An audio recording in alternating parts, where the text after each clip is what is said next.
ओम शांति। 30 जनवरी 2021 की बाप दादा की साकार मुरली के सार में बाबा ने कहा, मीठे बच्चे, तुम्हारी याद की यात्रा बिल्कुल ही गुप्त है। तुम बच्चे अभी मुक्ति धाम में जाने की यात्रा कर रहे हो। प्रश्न है आज बाबा का, स्थूल वतनवासी से सूक्ष्म वतनवासी फरिश्ता बनने का पुरुषार्थ क्या है? उत्तर में, सूक्ष्म वतनवासी फरिश्ता बनना है तो रूहानी सर्विस में हड्डी हड्डी स्वाहा करो। बिना हड्डी स्वाहा किए फरिश्ता नहीं बन सकते, क्योंकि फरिश्ते बगैर हड्डी मांस के होते हैं। इस बेहद की सेवा में दधीची ऋषि की तरफ हड्डी हड्डी लगानी है, तभी व्यक्त से अव्यक्त बनेंगे। गीत है आज का, धीरज धर मनवा। अब मुरली विस्तार से। ओम शांति।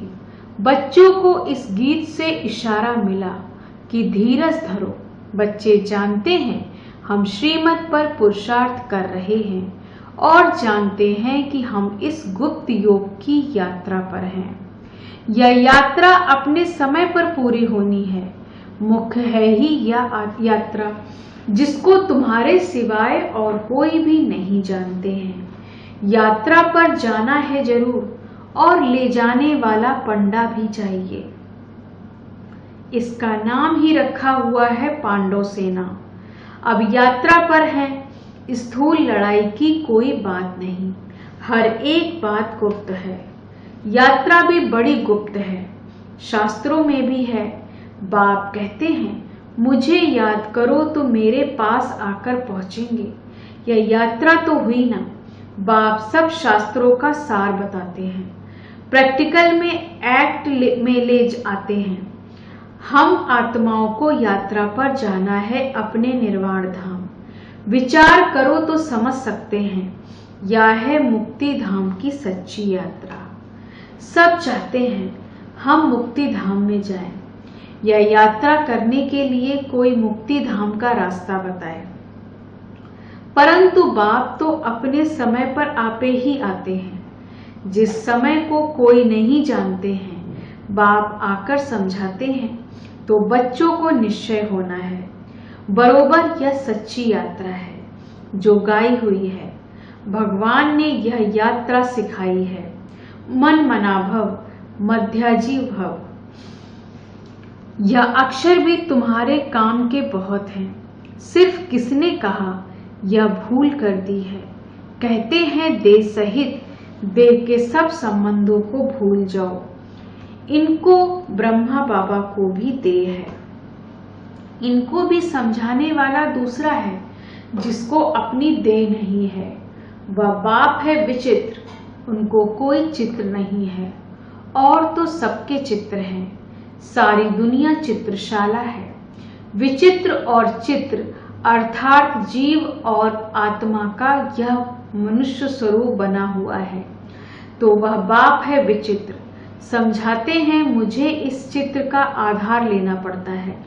बरोबर शास्त्रों में है, भगवान ने कहा था, जबकि महाभारत लड़ाई भी लगी थी। राजयोग सिखाते थे, जरूर राजाई स्थापन हुई थी। अभी तो राजाई है नहीं। राजयोग भगवान ने सिखाया था। नई दुनिया के लिए कोई विनाश सामने खड़ा है। समझाया जाता है ऐसा हुआ था जबकि स्वर्ग की स्थापना हुई थी। यह लक्ष्मी नारायण का राज्य स्थापन हुआ था। अभी तुम्हारी बुद्धि में है सतयुग था, अभी कलयुग है। फिर बाप वही बातें समझाते हैं। ऐसा तो कोई कह न सके कि मैं परमधाम से आया हूं तुमको वापस ले जाने। परम पिता परमात्मा ही कह सकते हैं, ब्रह्मा द्वारा, और किसके द्वारा कह नहीं सकते। सूक्ष्म वतन में है ही ब्रह्मा विष्णु शंकर। ब्रह्मा के लिए भी समझाया है कि वह है अव्यक्त ब्रह्मा और यह है व्यक्त। तुम अभी फरिश्ता बनते हो। फरिश्ते स्थूल वतन में नहीं होते, फरिश्तों को हड्डी मांस नहीं होता। यहाँ इस रूहानी सर्विस में हड्डी आदि सब खल्लास कर देते हैं, फिर फरिश्ते बन जाते हैं। अभी तो हड्डी है ना, यह भी लिखा हुआ है, अपनी हड्डियां भी सर्विस में दे दी, गोया अपनी हड्डियां खल्लास करते हैं। स्थूल वतन में सूक्ष्म वतनवासी बनना है, यहाँ हम हड्डी देकर सूक्ष्म बन रहे हैं। इस सर्विस में सब स्वाहा करना है, याद में रहते रहते हम फरिश्ते बन जाएंगे।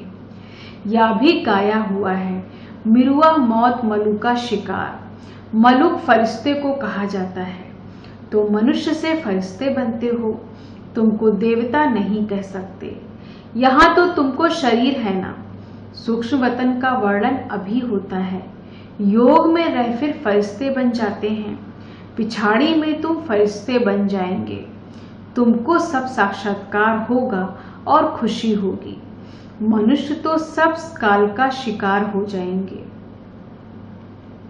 तुम्हारे में जो महावीर हैं वह तो अडोल रहेंगे, बाकी क्या क्या होता रहेगा। विनाश की सीन तो होनी ही है। अर्जुन को विनाश का साक्षात्कार हुआ, एक अर्जुन की बात नहीं। तुम बच्चों को विनाश और स्थापना का साक्षात्कार होता है। पहले पहले बाबा को भी विनाश का साक्षात्कार हुआ। उस समय ज्ञान तो कुछ था नहीं, देखा सृष्टि का विनाश हो रहा है। फिर चतुर्भुज का साक्षात्कार हुआ, समझने लगे यह तो अच्छा है, विनाश के बाद हम विश्व के मालिक बनते हैं, तो खुशी आ गई। अभी यह दुनिया नहीं जानती कि विनाश तो अच्छा है ना। पीस के लिए प्रयत्न करते हैं, परंतु आखिरी विनाश तो होना है। याद करते हैं, पतित पावन आओ, तो बाप आएंगे जरूर, आकर पावन दुनिया स्थापन करेंगे, जिसमें हम राजाई करेंगे। यह तो अच्छा है ना। पतित पावन को क्यों याद करते हैं? क्योंकि दुख है। पावन दुनिया में देवताएं हैं, पतित दुनिया में तो देवताओं के पैर आ नहीं सकते, तो जरूर पतित दुनिया का विनाश होना चाहिए। गाया हुआ भी है, महाविनाश हुआ। उसके बाद क्या होता है? एक धर्म की स्थापना सो तो ऐसे होगी ना। यहां से राजयोग सीखेंगे, विनाश होगा, बाकी भारत में कौन बचेगा। जो राजयोग सीखते हैं, नॉलेज देते हैं, वही बचेंगे। विनाश तो सबका होना है, इसमें डरने की बात नहीं। पतित पावन को बुलाते हैं, जबकि वह आते हैं तो खुशी होनी चाहिए ना। बाप कहते हैं, विकारों में मत जाओ, इन विकारों पर जीत पाओ, वरदान दे दो तो ग्रहण छूटे। भारत का ग्रहण छूटता जरूर है, काले से गोरा बनना है। सतयुग में पवित्र देवताएं थे, वह जरूर यहाँ बने होंगे। तुम जानते हो हम श्रीमत से निर्विकारी बनते हैं। भगवान बाज या है गुप्त, श्रीमत पर चलकर तुम बादशाही पाते हो। बाप कहते हैं, तुमको नर से नारायण बनना है, सेकंड में राजाई मिल सकती है। शुरू में बच्चियां 4-5 दिन भी बैकुंठ में जाकर रहती थी। शिव बाबा आकर बच्चों को बैकुंठ का भी साक्षात्कार कराते थे।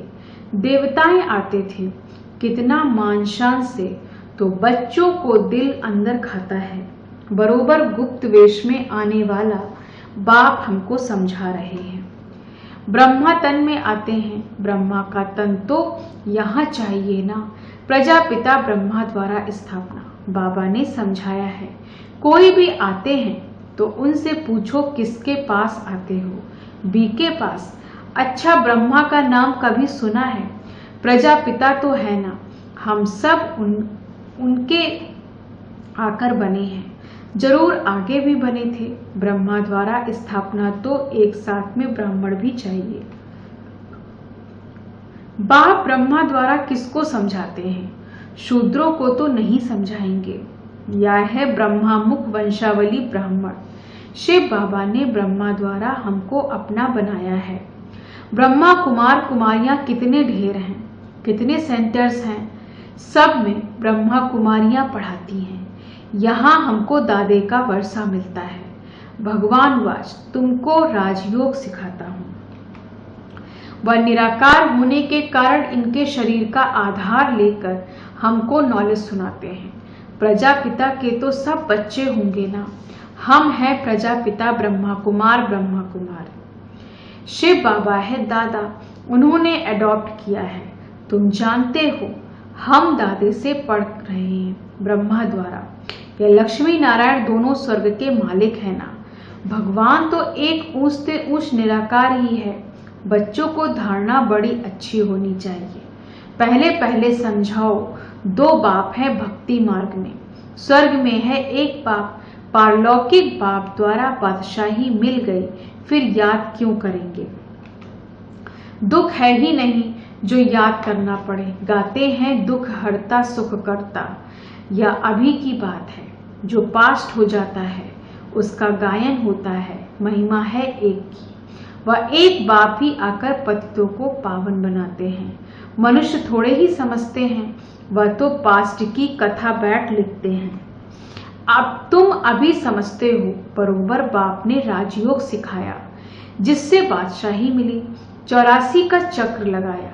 अभी फिर हम पढ़ रहे हैं, फिर 21 जन्म राज्य करेंगे, ऐसा देवता बनेंगे। ऐसे कल्प पहले बने थे। समझते हो, हमने पूरा 84 जन्मों का चक्र लगाया। अब फिर सतयुग त्रेता में जाएंगे। तब तो बाप पूछते हैं आगे कितने बार मिले हैं। यह प्रैक्टिकल बात है ना। नया भी कोई सुने तो समझेंगे 84 का चक्र तो जरूर है। जो पहले वाले होंगे उनका ही चक्र पूरा हुआ होगा। बुद्धि से काम लेना है। इस मकान से, इस ड्रेस में बाबा हम आपसे अनेक बार मिलते हैं और मिलते रहेंगे। पतित से पावन, पावन से पतित होते ही आए हैं। कोई चीज सदैव नई ही रहे यह तो नहीं हो सकता, पुरानी जरूर बनती है। हर चीज सतो रजो तमो में आती है। अभी तुम बच्चे जानते हो नई दुनिया आ रही है, उसको स्वर्ग कहा जाता है, या है नरक, वह है पावन दुनिया। बहुत पुकारते हैं हे पतित पावन हमको आकर पावन बनाओ, क्योंकि दुख जास्ती होता जाता है ना।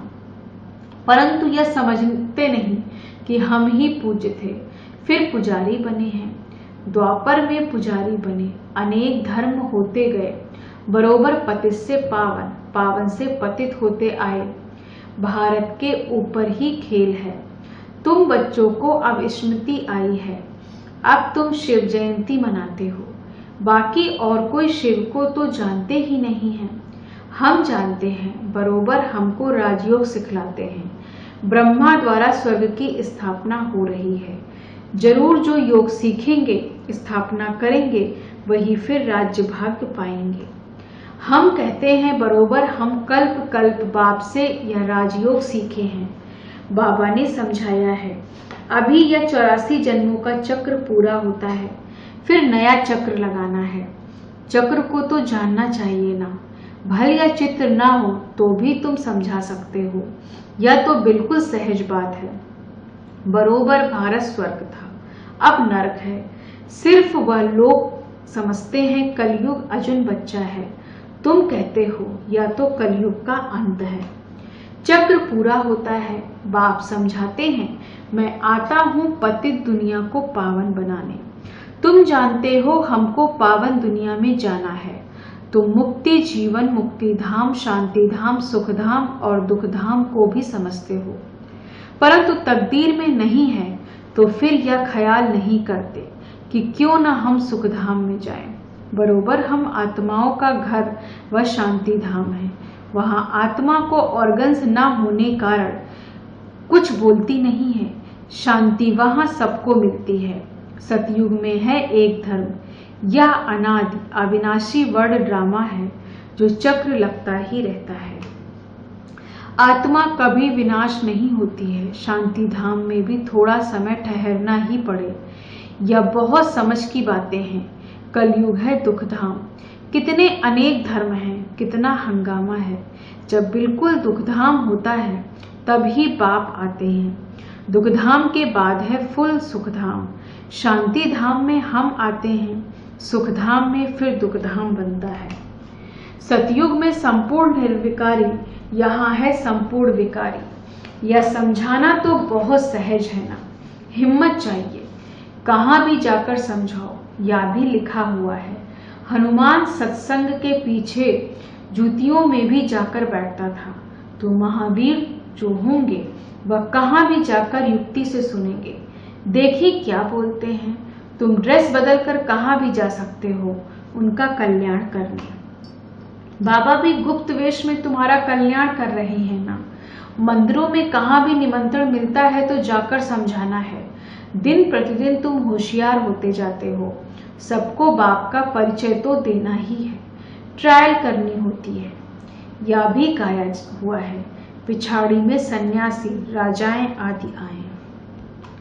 राजा जनक को सेकंड में जीवन मुक्ति मिली, वह फिर जाकर त्रेता में अनुजनक बना। अच्छा, मीठे मीठे सिकी हृदय बच्चों प्रति माता पिता बाप दादा का याद प्यार और गुड मॉर्निंग। रूहानी बाप की रूहानी बच्चों को नमस्ते। हम रूहानी बच्चों की रूहानी बाप दादा को गुड मॉर्निंग, नमस्ते नमस्ते नमस्ते। धारणा के लिए मुख्य सार। पहली पॉइंट, अंतिम विनाश की सीन देखने के लिए अपनी स्थिति महावीर जैसी निर्भय अडोल बनानी है, गुप्त याद की यात्रा में रहना है। दूसरी पॉइंट, अव्यक्त वतनवासी फरिश्ता बनने के लिए बेहद सेवा में दधीची ऋषि की तरह अपनी हड्डी हड्डी स्वाहा करनी है। वरदान है बाबा का, एकांत और अंतर्मुखता के अभ्यास द्वारा स्वयं को अनुभवों से संपन्न बनाने वाले मायाजीत भव। एकांत और अंतर्मुखता के अभ्यास द्वारा स्वयं को अनुभवों से संपन्न बनाने वाले मायाजीत भव। विस्तार से, नॉलेजफुल के साथ पावरफुल अर्थात अनुभवी मूर्त बनने के लिए एकांतवासी और अंतर्मुखी बनो। डगमग होने का कारण है अनुभव की कमी, इसलिए सिर्फ समझने समझाने वाले या मनन मूर्त नहीं बनो। एकांतवासी बन हर पॉइंट के अनुभवी बनो तो किसी भी प्रकार के धोखे से, दुख और दुविधा से बच जाएंगे। किसका बच्चा हूं, क्या प्राप्ति है, इस पहले पाठ का अनुभव कर लिया तो माया जी सहज ही हो जाएंगे। स्लोगन, जिम्मेवारी संभालते हुए डबल लाइट रहने वाले ही बाप के समीप रत्न हैं। जिम्मेवारी संभालते हुए डबल लाइट रहने वाले ही बाप के समीप रत्न हैं। ओम शांति। धन्यवाद बाबा, धन्यवाद।